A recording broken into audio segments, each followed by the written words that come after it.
হাসনাত আব্দুল্লাহকে সেনা প্রধানের হুমকি এখন talk of the town. 11 March দুপুর 2:30টার ক্যান্টনমেন্টে ডেকে নেওয়া হয় হাসনাত আব্দুল্লাহ সহ আরো দুজনকে। সেখানে ভারতের পরিকল্পনা অনুযায়ী রিফাইন্ড আওয়ামী লীগ নামে নতুন একটি পরিকল্পনা দেয়া হয়। সাবের হোসেন চৌধুরী, শিরিন শারমিন, তাপসকে সামনে রেখে এই পরিকল্পনা সাজানো হয়। হাসনাত বলেন, আমাদেরকে প্রস্তাব দেওয়া হয়, আসন সমঝোতার বিনিময়ে আমরা যেন এই প্রস্তাব মেনে নেই। আমাদেরকে বলা হয় ইতিমধ্যে একাধিক রাজনৈতিক দলকেও এই প্রস্তাব দেওয়া হয়েছে, তারা শর্ত সাপেক্ষে আওয়ামী লীগ পুনর্বাসনে রাজি হয়েছে। একটি বিরোধী দল থাকার চেয়ে একটি দুর্বল আওয়ামী লীগ সহ একাধিক বিরোধী দল থাকা নাকি ভালো। ফলশ্রুতিতে আপনি দেখবেন গত 2 দিনে মিডিয়াতে আওয়ামী লীগের পক্ষে একাধিক রাজনীতিবিদ বয়ান দেওয়া শুরু করেছে।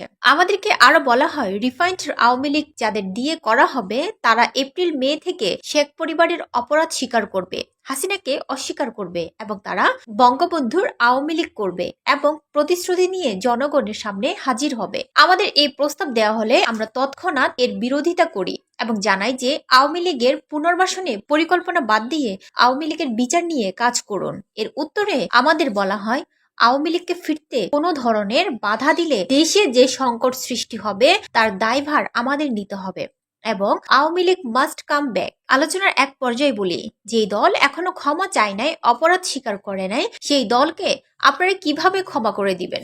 অপরপক্ষ থেকে রেগে গিয়ে উত্তর আসে, you people know nothing, you lack wisdom and experience. We are in this service for at least 40 years.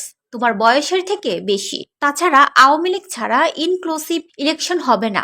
উত্তরে বলি, আওয়ামী লীগের সাথে কোনো ইনক্লুসিভিটি হতে পারে না। আওয়ামী লীগকে ফেরাতে হলে আমাদের লাশের উপর দিয়ে ফেরাতে হবে। আওয়ামী লীগ ফেরানোর চেষ্টা করা হলে যে সংকট তৈরি হবে তার দায়ভার আপনাদের নিতে হবে। পরে মিটিং অসমাপ্ত রেখে আমাদের চলে আসতে হয়। জুলাই আন্দোলনের সময়ও আমাদের দিয়ে অনেক কিছু করানোর চেষ্টা করা হয়েছে, কখনো এজেন্সি, কখনো বা ক্যান্টনমেন্ট থেকে আনা ধরনের প্রেসক্রিপশন গ্রহণ করতে চাপ দেওয়া হয়েছে।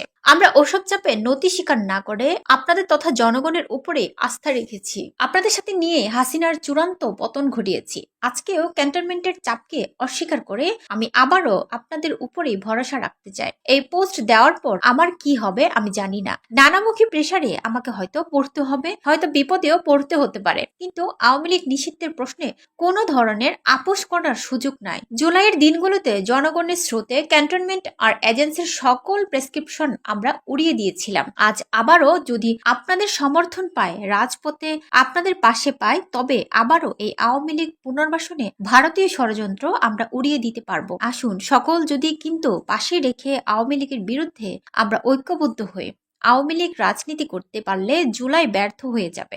আমাদের শরীরে এক বিন্দু রক্ত থাকা পর্যন্ত আমাদের শহীদদের রক্ত আমরা বৃথা হতে দিব না। 5 আগস্টের পরের বাংলাদেশে আওয়ামী লীগের কামব্যাকের কোনো সুযোগ নাই, বরং আওয়ামী লীগকে অবশ্যই নিষিদ্ধ হতেই হবে।